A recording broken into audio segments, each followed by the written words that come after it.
Today's topic is the number one reason real estate agents fail.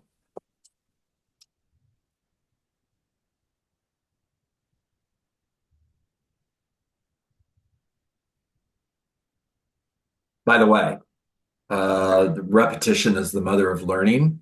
And I have shared things with you that I've shared with you over and over and over again. I'm excited because this day is new content. So some of it will be a repetition, but the subject isn't. So the number one reasons real estate agents fail, here's the answer. They think they are in the business of helping buyers and sellers buy and sell. The number one reason real estate agents fail is they think they are in the business of helping buyers and sellers buy and sell real estate. And for those of you who are thinking, John, well, isn't that what we do? Kinda. You're missing a piece. There's a piece that comes way before that, but we'll get to that in just a second. So if that's how I think, then my marketing message is going to be hire me. If you're looking to get top dollar for your house, I'm the right real estate agent for the job. If you're looking for a real estate agent who specializes in selling homes that didn't sell, that should have, I'm the right agent for the job. And it's selling. The marketing message, if you look at most real estate agents, the marketing message is selling, selling, and selling. If you look at social media, for example, what do you see? What are most real estate agents putting on social media? Well, most real estate agents are putting on social media, sorry guys, doorbell rang, dog loses his mind, but I'm still here. Most social media posts are, I sold another home, I made the top 10 in my office, I got this award, I got that award, I just got this brand new listing. It's selling versus education. So the opposite of being focused on helping buyers and sellers buy and sell real estate is education. So you are actually in the business of educating consumers. It is your job to provide knowledge and confidence. The vast majority of your marketing campaigns is trying to get business. In other words, if you need someone to help you with buying and selling, do you have someone to help you? I'm a really good negotiator. Contact me to sell your home for top dollar. It's all selling. The opposite would be education. In other words, providing valuable information, examples. The top 3 reasons homes don't sell. That would be a great value add education piece that you can send out either via email, text message, or video. The top 3 reasons homes don't sell. Well, here we know, because we're on this call every single day, that the top 3 reasons homes aren't selling are price, presentation, or marketing. So go deeper into that conversation in order to educate sellers. This is so valuable today because in most markets, you've got up to 50% of the active listings that are not going to sell. They're going to come off the market as expired, withdrawn, or canceled. And most consumers don't have any idea why their home isn't selling. So you educate them. You provide value through education. Here are the top 3 reasons homes don't sell. Super valuable information. Another example would be strategic pricing to beat the competition in a competitive market.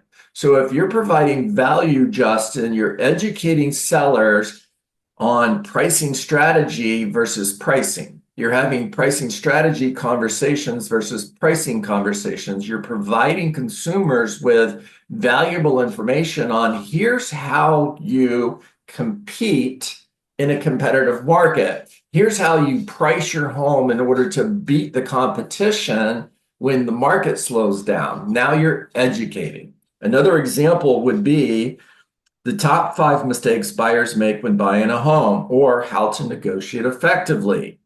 You're educating buyers and sellers. And Educating the consumer makes them feel more confident. Write it down. Educating consumers makes them feel more confident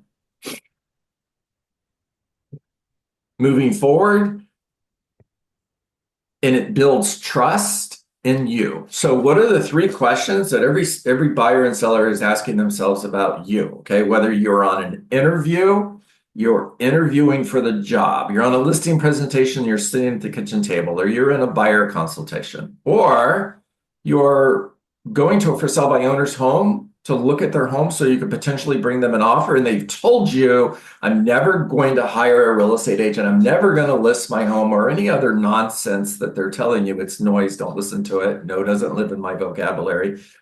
The moment you show up at that front door, they're asking themselves these three questions about you. Can I trust you? Do you care about me? Can I help you? Well, if your marketing message is sell, sell, sell, you're not conveying, I care about you, because I don't. I care about getting a commission check. You're not conveying, you can trust me. You're certainly not conveying, I can help you. I mean, what in the world does, if you're looking for somebody to help you with buying your home, I'd love to earn the opportunity to be your agent. I mean, it's a good script. Except, what is it telling them? What's the message? How is that building confidence? How is that conveying that you care about them, or that they can, or that you can help them? The only thing I hear is you want to work with me so you can get a commission check. Can I trust you? Do you care about me? Can you help me? All right. If they know you, like you, and trust you, write that down. Super important. If they know you, like you, and trust you, they are going to work with you. So here's the question, Joe. What do I need to do such that by doing it, consumers in my market would know me, they would like me, and they would trust me? Here's the answer. Be a teacher, not a salesperson. As a real estate agent, when I was closing an average of over 100 homes a year, and people would ask me, because everybody always wants to know, hey, what's your secret? Like, we could tell somebody, do this, this, and this, and you're going to have massive success. My answer would be, I'm a teacher. I'm not a salesperson. When I meet with sellers, my job is to teach them. It's to teach them as a local economist of choice. Here's what's going on in the market. Here's why that's important to you. Here's what you can do with this information. This is why knowing this is so important to you. I am a strategic pricing professional. Let me explain what that means. Pricing your home in order to beat the competition versus pricing your home based on market value is the conversation when you get in a market where there's more competition. Understanding what it means to create the market versus chase the market. What does create the market mean? Well, what it means is it's creating a buyer where otherwise a buyer would not exist. That's creating the market. And you have two different options as a seller. You can either create the market or you can chase the market. The other thing create the market means is when you're in a market where there's lots of inventory, prices are going to start coming down because you have sellers competing for buyers. Understanding this, being able to convey this in a way that you're a teacher, you're providing value, simple. In a seller's market, you got buyers competing for listings. And when buyers are competing for listings, they're going to outbid one another, and that drives prices up. Explain that to a seller, they're never going to have a problem with that. They're all like, yeah, I get that.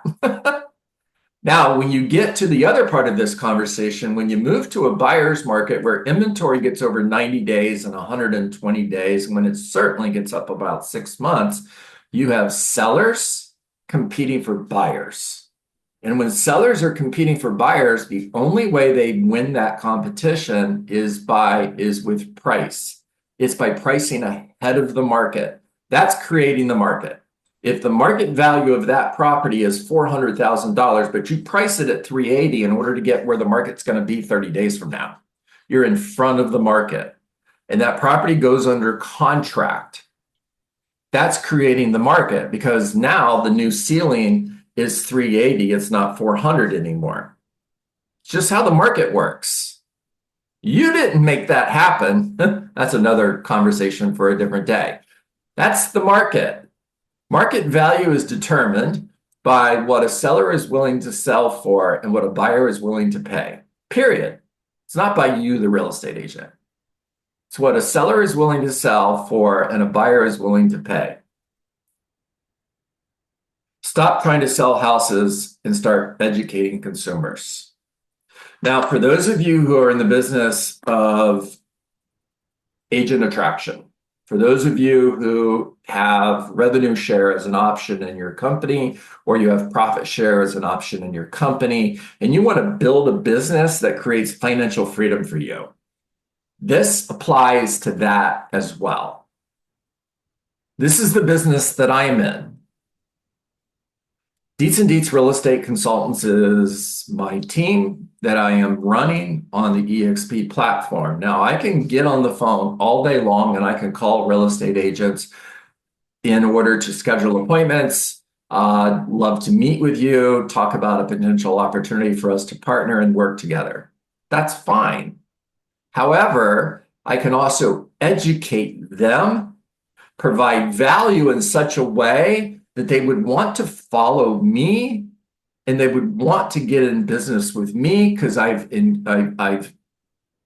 created confidence and value. They understand that I care about them, they can trust me, and they absolutely know I can help them. All right, take yourself off mute, talk to me. What did you guys hear? This is Sean. Gotta be a teacher. I really like that. I think that's the way to go, 100%. And that could be as easy as sending out a list of,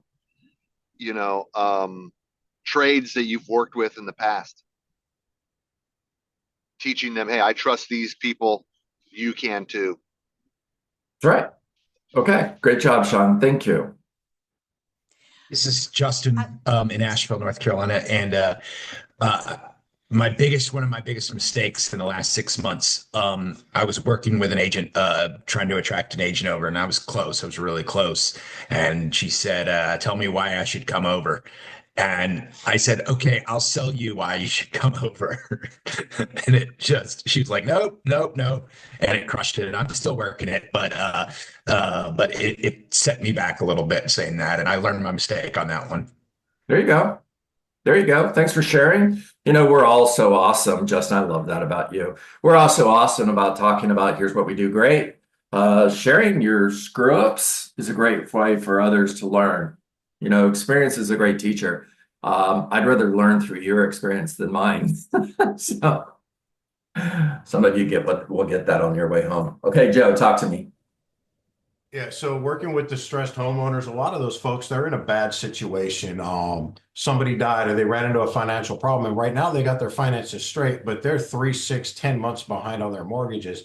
So it's not, most of them, the best solution is to sell their house. And there's like 4 different ways to do it.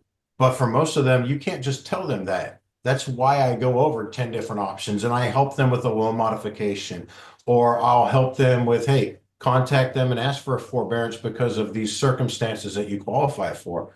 But that education piece, I'm not good at putting that into, hey, here's a video or here's this on buying or selling, because a lot of veterans don't realize that with our VA home loan, I can go buy a triplex. I can use the revenue from that. 75% of projected revenue will increase the amount of my loan value. So instead of qualifying for a $400,000 house, I can qualify for a 6 or a 7.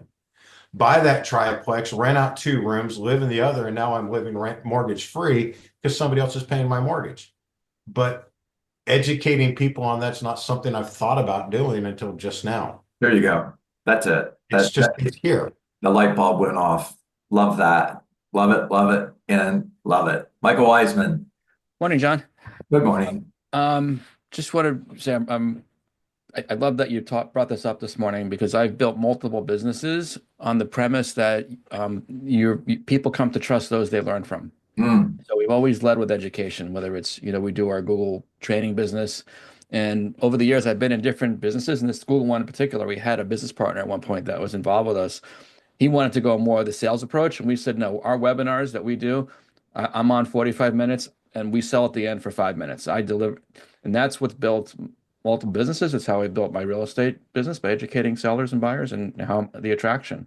So I love that, and it works. Think about universities and schools, how the relationship that gets established between a professor and a student. yeah, It's one of the most trusting relationships outside of a parent relationship, right? It's for good or for bad, right? So you really have to use that power in the right way. So I love that you brought this up. Michael, that was good stuff. Thanks for sharing, buddy. Andre, For what's sure. up?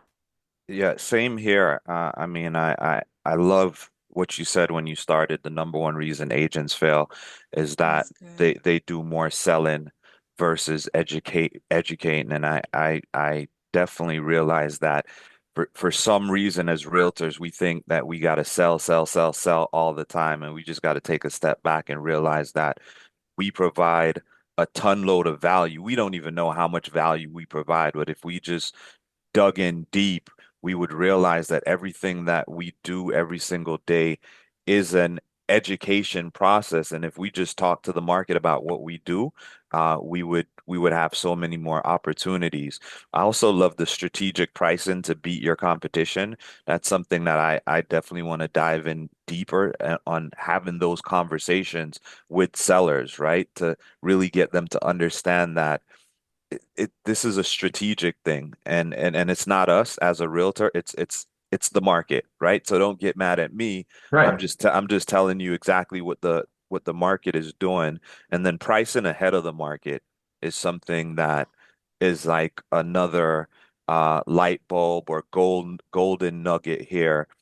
We got to be able to talk to our clients about, I understand that, you want $500,000, but that's not there. And in order for your home to sell, we're going to have to price your home ahead of the market to get the contracts to come in. So, just love the overall conversation and just wanted to bring to light what my notes and what I've gathered here. And sellers compete for buyers right now. That's the name of the game. It's not a Right. situation where you got 100 buyers lining up outside of your house and you're the shiny object anymore. The buyer's the shiny object right now, and you got to grab their attention.